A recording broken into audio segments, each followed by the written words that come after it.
barnaamijkeeni faaqiidada ciyaaraha ee maanta waxaan gebi ahaanba kusoo qaadan doonaa ciyaartooygii hore ee xulka qaranka Ismaaciil Cumar oo loo yaqaan Diyeeshi oo si rasmi ah ay FIFA u diiwaan gelisay inuu ka mid noqdo wakiilada kala iibinta ciyaartooyda kubadda cagta.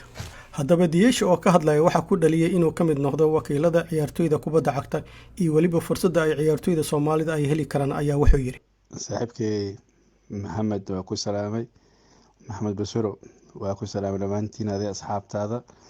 runtii waxa igu dhaliyay fikrad warkay kadib wax badan ay wada kulmeen ayaa waxaan go'aansaday in arinta dhinacan kale injineernimada inaan u dhaqaaqo. taas ayaa igu kaliftay runtii fursad aad u weyn ay ahayd, laakiin dhowro arrimood wada kulmeen kadib ayaan go'aansaday in aan arintan ku dhaqaaqo. taasna saa u jeedid alxamdulillah waa ku guuleystay. haddana insha Allah waa inaan loo gudbaa next step qaybtii labaad. runtii ciyaartooyda fursad weyn ayay u noqon kartaa, anigana fursad weyn ayay ii noqon kartaa. dhammaanteen waxay noo wada noqon kartaa macal adiga ku jirtid Soomaali Canadian ahaan idinkana ku jirtiin iyo wargeysada dhan. runtii waxay noo noqon karaan fursad kale oo muhiim ah inaan u gudubno qaybta kale. runtii farxad aad u weyn waaye. runtii ciyaartooy badan way jiraan aan qaar isha ku hayo dalka iyo dibaddaba, laakiin insha Allah waa rajeynaynaa inaan guul wada gaarno dhammaanteena. waa wax aad loogu farxo. kooxa badan waa runta xiriir fiican waa la leeyahay, waana wada aqaanaa saa wada ogtahay sideedaba dalka Talyaaniga ayaan kasoo jeedaa, laakiin dhammaan Yurub oo dhan way wada sameyn yihiin.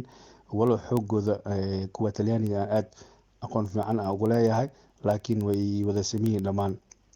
insha Allah waxaan rajeynaa dhammaan inaan guushan qaybta labaad inaan u gudubno saan guul u gaarno. kulley hadda wax qabadkii qaybta hore waa la soo wada arkay, ma aha inaan hadda dib ugu noqdo. dhammaan waxaan salaamaa asxaabteeda dhan oo aan soo wada ciyaarnay oo hadda laakiin dhammaan macallimiin noqdeen, qaarna wariyaal noqdeen, laakiin waxaad u moodaa in aniga wada kale aan qaaday. runtii aad ugu faraxsanahay dhammaantooda wada salaamaa. runtii wargeyska kan oo Soomaali Canadian ama xidigaha ma aha markii ugu horeyso hadda ay ila soo xiriirayaan, waan niga mahad celinaa. runtii maasha Allah aad ugu faraxsanahay xiriirka ay la soo sameeyeen.